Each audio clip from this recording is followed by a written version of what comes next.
Sepak bola Indonesia memiliki sejarah panjang yang diwarnai oleh hiruk-pikuk emosi, dukungan tanpa batas, dan yang paling penting, pencarian tanpa henti untuk mencapai standar tertinggi. Standar tertinggi itu, bagi klub-klub, selalu diukur dari seberapa jauh mereka bisa melangkah di kompetisi kontinental Asia. Dalam narasi ambisi ini, seringkali sorotan jatuh pada para pemain yang mencetak gol penentu atau melakukan comeback dramatis, layaknya Adam Alis di laga krusial. Namun, di balik setiap kesuksesan, berdiri sosok arsitek yang merancang strategi, menanamkan mentalitas dan memimpin transformasi, pelatih asing. Kisah pelatih asing di Indonesia adalah kisah tentang perpaduan budaya, adaptasi, dan modernisasi. Jauh sebelum era Liga 1 yang serba profesional, klub-klub Indonesia sudah menyadari pentingnya sentuhan taktis dari luar negeri. Tujuannya sederhana, membawa pengetahuan, disiplin, dan pandangan yang lebih segar tentang permainan indah ini. Namun implementasinya selalu menjadi tantangan besar, melibatkan hambatan bahasa, perbedaan manajemen, hingga tekanan fantastis dari supporter yang haus akan gelar. Sejarah mencatat beberapa nama pelatih asing yang menjadi pionir. Mereka datang di saat sepak bola Indonesia masih dalam tahap embrio profesionalisme, membawa manual latihan yang asing dan menuntut disiplin yang ketat, sesuatu yang seringkali bertentangan dengan budaya lokal yang lebih santai. Kesuksesan mereka, meskipun sporadis, menciptakan preseden.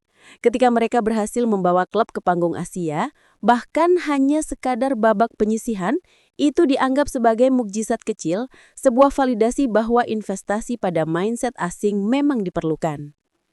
Peran pelatih asing di level Asia jauh lebih krusial dibandingkan di kompetisi domestik. Di Liga Indonesia, keunggulan fisik dan dukungan kandang seringkali bisa menjadi penentu. Namun, di Liga Champions Asia atau SCL atau AFC Champions League 2, SCL 2, lawan-lawan tidak hanya unggul secara fisik dan teknik, tetapi juga superior dalam kedisiplinan taktis dan analisis data. Disinilah kepakaran pelatih asing yang umumnya sudah terbiasa dengan standar Eropa, Amerika Latin atau bahkan sesama Asia yang lebih maju, menjadi harta yang tak ternilai. Salah satu perubahan paling signifikan yang dibawa oleh pelatih asing adalah penekanan pada profesionalisme di luar lapangan. Ini bukan hanya tentang berlatih keras, ini tentang nutrisi, pemulihan, analisis video, dan psikologi olahraga. Banyak pelatih asing, terutama yang berasal dari Eropa Timur atau Amerika Latin dengan latar belakang pendidikan tinggi di bidang kepelatihan, datang dengan staf pendukung lengkap termasuk sports scientist dan ahli fisioterapi. Mereka menuntut klub untuk berinvestasi pada fasilitas pemulihan, menu makanan yang terukur, dan sesi analisis video yang mendalam. Sesuatu yang dulunya dianggap kemewahan, kini menjadi kebutuhan. Ketika sebuah tim lolos ke kompetisi Asia, tantangan terbesar adalah waktu persiapan yang singkat untuk mengadaptasi tim dengan gaya bermain yang sama sekali berbeda dari liga domestik. Pelatih asing yang sukses adalah mereka yang mampu menerapkan sistem permainan plug and play yang dapat berfungsi dengan cepat. Mereka harus bisa menganalisis lawan-lawan dari Jepang, Korea Selatan, atau Timur Tengah yang memiliki kecepatan operan dan pergerakan tanpa bola yang jauh lebih terstruktur dan merumuskan cara untuk menetralisirnya. Sebagai contoh, ambillah kasus beberapa klub Indonesia yang berhasil lolos ke fase grup SCL atau babak knockout AFC Cup. Di balik pencapaian itu, selalu ada kisah tentang bagaimana sang pelatih asing mengubah mentalitas kekalahan tandang menjadi mentalitas pejuang yang gigih. Di Asia, bermain di luar kandang selalu menjadi momok. Perbedaan zona waktu, kelelahan perjalanan, dan tekanan supporter lawan seringkali membuat tim Indonesia tampil loyo. Pelatih asing, dengan pengalaman mereka menangani tekanan internasional, mengajarkan tim bagaimana mengisolasi diri dari faktor eksternal dan fokus hanya pada 90 menit pertandingan. Transformasi paling mendasar yang mereka bawa adalah budaya kepemilikan dan akuntabilitas. Di bawah asuhan pelatih asing yang efektif, tidak ada lagi tempat untuk diva atau pemain yang hanya mengandalkan bakat alam tanpa kerja keras. Setiap pemain, dari bintang utama hingga pemain cadangan, bertanggung jawab atas tugas taktisnya. Pelatih seperti Boyan Hodak, meskipun saat ini melatih klub yang Anda sebutkan, peran universal pelatih asing tetap berlaku. Dikenal karena ketegasan taktisnya dan kemampuannya membuat pemain inti berjuang untuk tempat mereka, menciptakan kedalaman skuad yang sangat penting untuk turnamen yang jadwalnya padat. Meskipun membawa modernitas, pelatih asing di Indonesia selalu dihadapkan pada dinamika adaptasi budaya yang unik. Seorang pelatih tidak hanya berhadapan dengan lawan di lapangan, tetapi juga dengan birokrasi klub, ekspektasi supporter yang tidak rasional, dan terkadang intervensi dari pihak luar. Pelatih yang gagal adalah mereka yang keras kepala mempertahankan sistem yang tidak cocok dengan karakteristik pemain Indonesia atau yang gagal menjalin komunikasi efektif dengan manajemen dan tim. Pelatih asing yang sukses di Indonesia adalah seorang diplomat.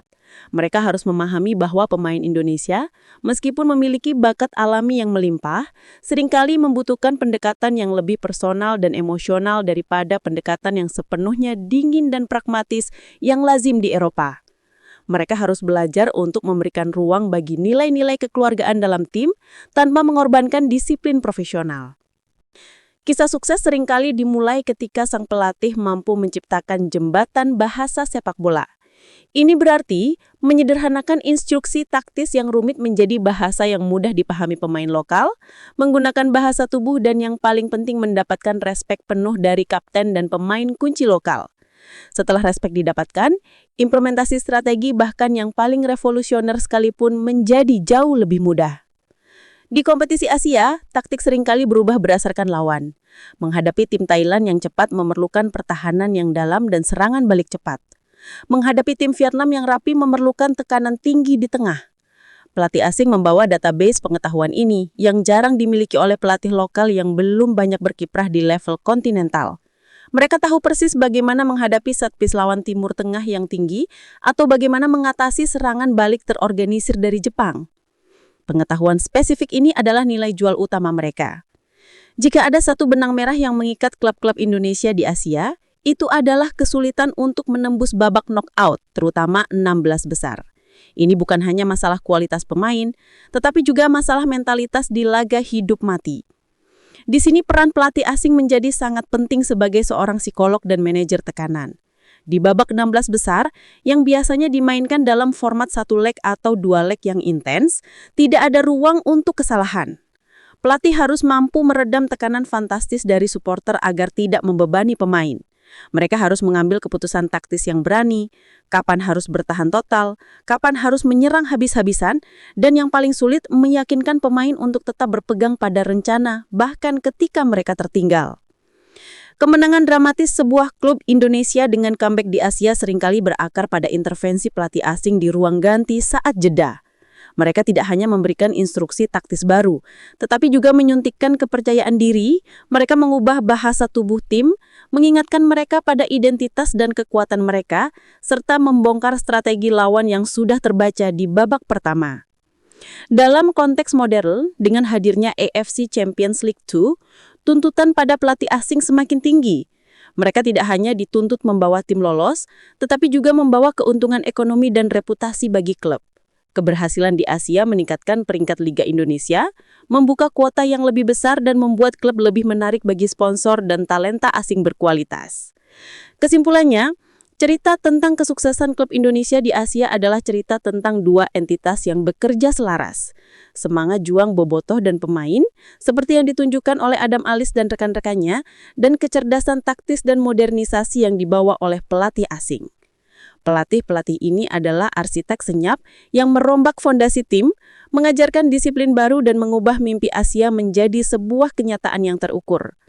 Mereka adalah tonggak penting dalam upaya terus-menerus sepak bola Indonesia untuk mencapai pengakuan global.